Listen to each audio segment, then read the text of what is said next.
मैं हूं रोशन टोपो। आज हम बात करने वाले हैं झारखंड के उन 25 सालों के सफर की, जो संघर्ष से शुरू हुआ और अब समृद्धि की ओर बढ़ रहा है। ये कहानी है पहचान की, हक की और विकास की। तो चलिए इस सफर को थोड़ा करीब से जानते हैं। जय झारखंड ये सिर्फ एक अभिवादन नहीं है, इसमें हमारी पहचान, हमारा गौरव और हमारी पूरी कहानी समाई हुई है। जी हां, 25 साल पहले एक सपना सच हुआ था। वो सपना जिसे हमारे पुरखों ने अपनी आंखों में न जाने कितनी सदियों तक संजो कर रखा था। आइए इस सफर को बिल्कुल शुरुआत से समझते हैं। तो सबसे पहले बात करते हैं उस विरासत की जो हमें संघर्ष से मिली है। झारखंड की नींव असल में विद्रोह और आंदोलनों की आग में तपी है। ये धरती, ये हमेशा से ही आदिवासी संस्कृति का एक बहुत बड़ा गढ़ रही है। यहाँ संथाल समेत 32 प्रमुख जनजातियां बसती हैं। अंग्रेजों के आने से बहुत बहुत पहले इस जमीन पर नागवंशी, खेरवाल और चेरो जैसे शासकों का राज था। उन्होंने ही यहाँ की एक अनोखी संस्कृति को आकार दिया, उसे संजोया। अलग राज्य की जो मांग थी वो कोई नई नहीं थी, बल्कि ये तो सदियों पुराने संघर्ष का नतीजा थी।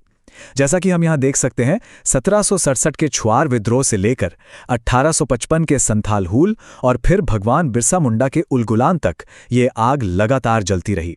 और फिर 1952 में झारखंड पार्टी का बनना इस लड़ाई को एक संगठित राजनीतिक दिशा देने में एक बहुत ही महत्वपूर्ण मोड़ साबित हुआ। और फिर सदियों के उस संघर्ष के बाद वो ऐतिहासिक पल आया, एक नए राज्य का जन्म हुआ। 15 नवंबर 2000, भगवान बिरसा मुंडा की जयंती का दिन।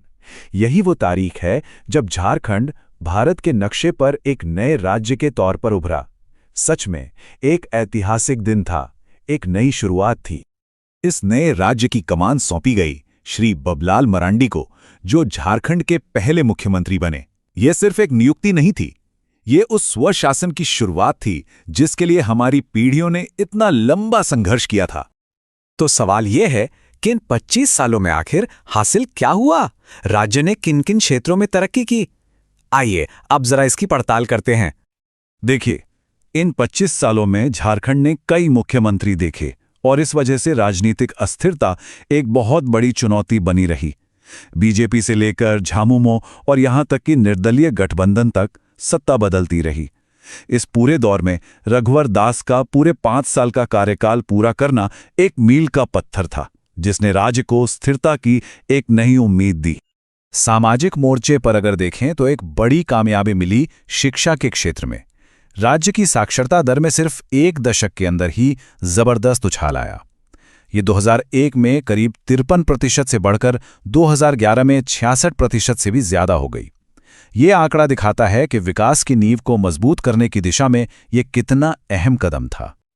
इसके साथ ही सड़कों, बिजली और संस्थानों मतलब कि बुनियादी ढांचे के विकास पर भी पूरा ध्यान दिया गया। वहीं सुरक्षा के मोर्चे पर नक्सलवाद जैसी गंभीर चुनौती पर भी काफी हद तक काबू पाया गया, जिससे विकास का रास्ता और भी साफ हुआ। तो वो कौन से मुख्य स्तंभ हैं जो आज झारखंड के विकास को इतनी रफ्तार दे रहे हैं? चलिए अब इसमें थोड़ा और गहराई से उतरते हैं। झारखंड को यूं ही भारत का खनिज हृदय नहीं कहा जाता।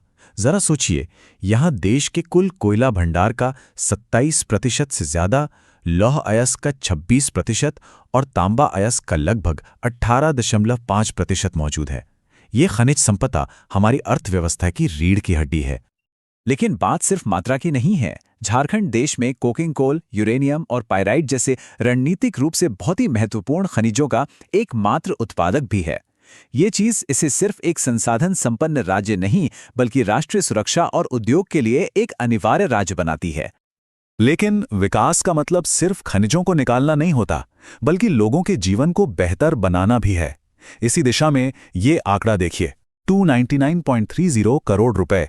ये मुख्यमंत्री डिजिटल स्वास्थ्य योजना का बजट है, जिसका लक्ष्य टेक्नोलॉजी के जरिए स्वास्थ्य सेवाओं को राज्य के हर कोने तक पहुंचाना है। विकास के इस दौर में अपनी जड़ों को बचाना भी उतना ही जरूरी है। छोटा नागपुर और संथाल परगना काश्तकारी अधिनियम जैसे कानून ये आदिवासी भूमि को एक कानूनी सुरक्षा कवच देते हैं। ये कानून पक्का करते हैं कि विकास के नाम पर हमारी जमीन और हमारी पहचान हमसे छिन ना जाए। और ये सब हमें ले आता है आज के दिन पर, 25 साल का जश्न और भविष्य के लिए एक नया संकल्प। इस सिल्वर जुबली को मनाने के लिए पूरे राज्य में कई कार्यक्रम हो रहे हैं। रन फॉर झारखंड से लेकर सांस्कृतिक जत्रा और मुख्य समारोह तक ये उत्सव पूरे राज्य को एक साथ लेकर आ रहा है। और जश्न के साथ साथ आपकी योजना, आपकी सरकार, आपके द्वार जैसा एक बहुत बड़ा अभियान भी चलाया जा रहा है।